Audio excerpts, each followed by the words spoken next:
You can buy these at Dollar General store for $1. And we highly recommend putting these on your windows. Even if you've got the regular cameras, ADT, stickers and all that stuff. This is just a safety precaution that we like to use. They're $1 each.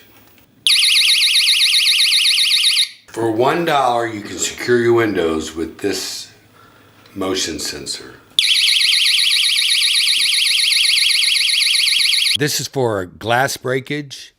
You can buy 10 of them and put them on every window in your house. And if anybody would breach that area, it will go off. And they're $1. You should load up on them.